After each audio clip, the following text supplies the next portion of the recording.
ada Gus ini, Kiai ini, Gus itu, Kiai itu menerima uang puluhan miliar dari pengusaha tambang. Wallahi saya menangis. Suatu saat akan ada orang yang numpang makan di NU tapi dia bersorban.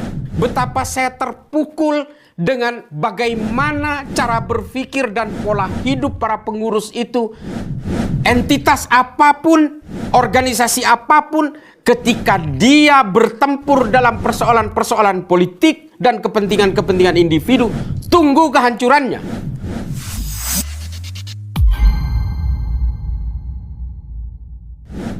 Assalamualaikum warahmatullahi ta'ala wabarakatuh. Saya sebagai seorang Nahdien kultural, non-struktural, dan saya ini sering menyebut saya bukan Gus, apalagi Kiai, bukan. Saya Nahdien jalanan, lahir besar dari keluarga Nahdien, kakek moyang saya juga seorang Nahdien, dan kakek saya adalah santri terakhir, generasi terakhir dari pondok pesantren Syekhona Muhammad Khalil yang sempat bertemu dengan Syekhona Muhammad Khalil, kakek saya. Nama kakek saya namanya Kiai Haji Zayadi, Kiai kampung, bukan Kiai besar. Beliau, kakek saya itu ketika saya masih kecil, saya masih ingat sekali. Beliau itu hanya mengajarkan kitab-kitab fikih dasar kepada para petani, orang-orang kampung, dan seterusnya di kampung saya di Madura. Kakek saya satu kamar dengan Mbah Yai As'ad Samsul Arifin, Sukorjo, Asem Bagus Situbondo. Jadi kalau bicara tentang Nahdien, darah Nahdien saya sudah mengalir turun-temurun. Bahkan saya tularkan hari ini ke keluarga saya, ke anak saya, dan seterusnya. Artinya dari NU kemudian membangun bagaimana cara berpikir saya. Saya berpikir tentang kecintaan terhadap negara juga karena saya lahir dari keluarga Nahdien.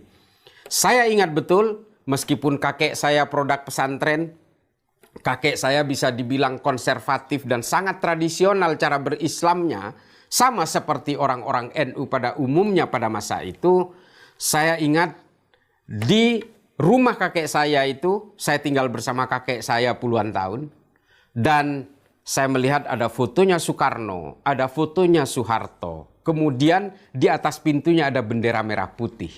Dari situ kemudian membentuk saya. Saya diajari oleh kakek saya bagaimana caranya membaca kitab, bagaimana cara memperoleh pandangan-pandangan yang sangat luas tentang ke-NU-an dan seterusnya. Lewat kakek saya juga dan lewat cara berpikirnya NU juga, saya kemudian mencintai siapapun manusia meskipun dia berbeda agama, dia berbeda suku dan seterusnya. Artinya rasa kecintaan saya terhadap semua umat manusia meskipun berbeda itu terbentuk dari apa yang saya sebut sebagai Nahdlatul Ulama. Dan saya juga menemukan bagaimana egalitarianisme di dalam NU itu sudah berurat akar. Sikap-sikap sederhana, sikap-sikap yang tidak mau sombong, yang tidak mau memikirkan tentang apapun yang diperbuat orang lain sebenarnya mulai terbentuk meskipun saya tidak pernah menjadi pengurus NU dimanapun. Ranting, MWCNU, PCNU, PWNU, sampai ke PBNU saya tidak pernah menjadi pengurus. Tapi sebagai seorang Nahdien, saya kemudian bisa melihat sebuah kerangka besar bagaimana trajektori cara berpikirnya seorang Nahdien. Menyikapi tentang konflik di dalam PBNU hari ini, saya ingin menangis rasanya. Saya berjuang. Saya bukan penceramah agama, saya lebih dikenal sebagai penceramah kebangsaan. Bisa dilihat, kenal nggak dengan Cak Islah Bahrawi. Bisa dicek ke ranting MWCNU, PCNU terutama di Pulau Jawa, sampai ke Nusa Tenggara Barat, apalagi di Madura, di sebagian Sumatera, Kalimantan dan Sulawesi, ke Ambon, semua sudah saya datangi. Saya datang ke Nahdien-Nahdien kultural, struktural, pesantren, sekolah-sekolah ke-NU-an dan seterusnya. Semua saya datangi. Banser semua saya rangkul dan sebagainya itu adalah bagian dari kecintaan saya terhadap yang bernama Jam'iyah Nahdlatul Ulama. Tapi apa yang kemudian terjadi di konflik di dalam PBNU seolah-olah menjungkir balikkan pandangan saya terhadap apa yang saya pahami sejak kecil tentang NU ini. Ini miris, sangat miris. Apalagi terdengar beberapa selentingan, kabar-kabar di bawah meja, kabar-kabar di bawah tanah bahwa ini semua tentang konflik penguasaan tambang. Dan ada aliran uang dari beberapa pengusaha. Para pemirsa berani sekalian. Saya sudah pernah berbicara di salah satu podcast bahwa dari tambang inilah suatu saat akan menjadi embrio konflik. Saya sudah mengatakan seperti itu. Suatu saat akan ada orang yang numpang makan di NU tapi dia bersorban. Saya sudah sering kali mengatakan itu.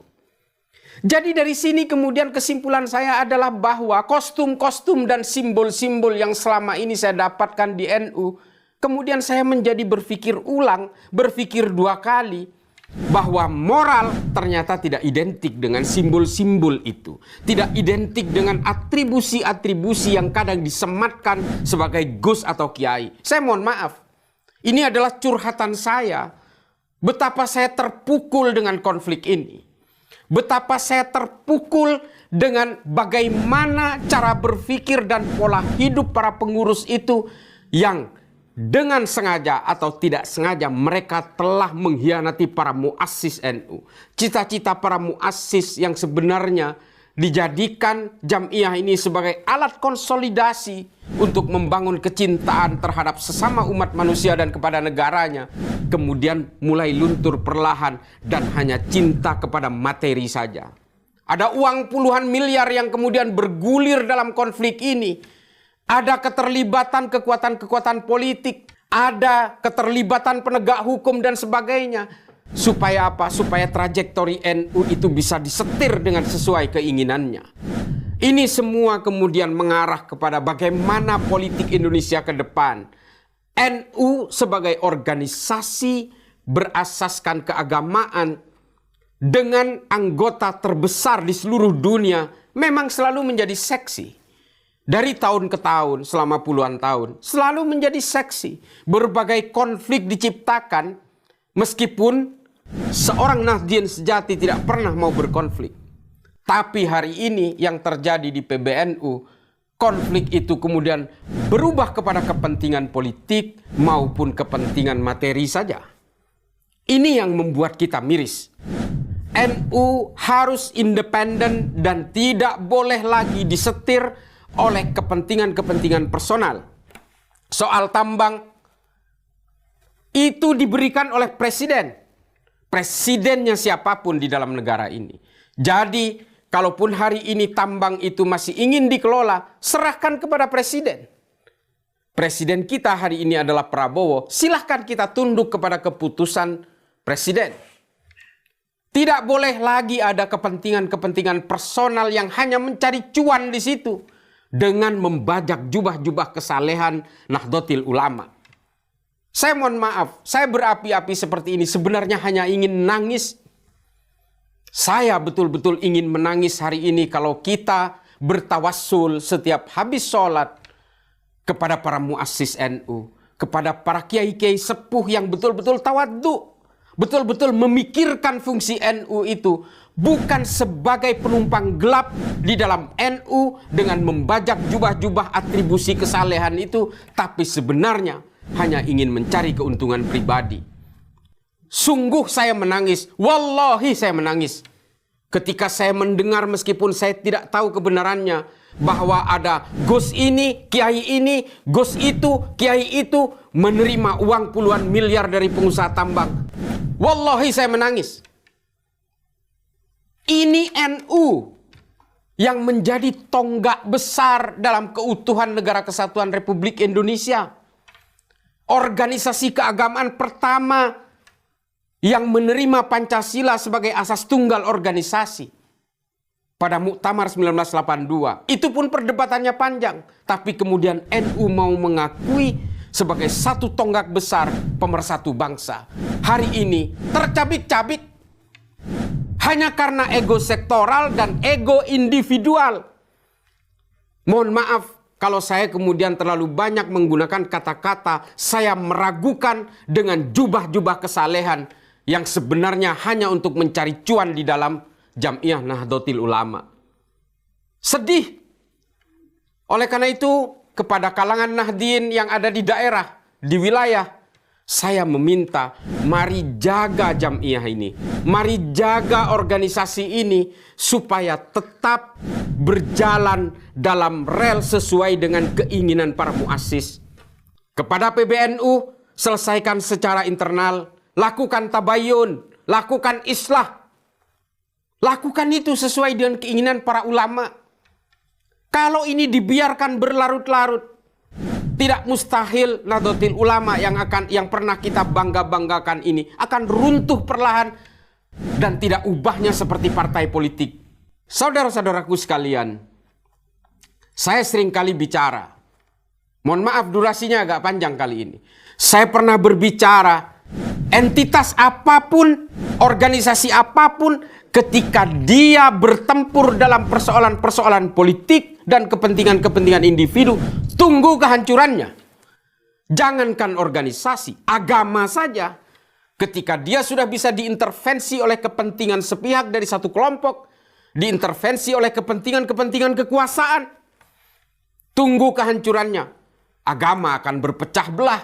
Kita sudah dapat pelajaran dari bagaimana perpecahan Sunni dan Syiah.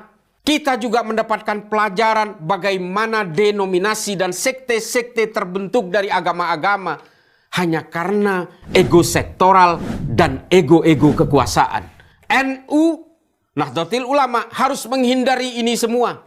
Saya bukan siapa-siapa. Saya hanya cucu seorang kiai kampung. Saya juga bukan ahli ibadah. Saya bukan orang alim, bukan. Tapi kalau kita berbicara NU dan kita berbicara tentang kecintaan kepada bangsa dan kemanusiaan, mari kita jaga NU dan kita harus tetap mensterilisasi NU dari para penumpang gelap dan hanya pencari cuan yang hari ini memporak-porandakan NU. Wallahul muwaffiq ila aqwamit thoriq. Wassalamualaikum warahmatullahi taala wabarakatuh.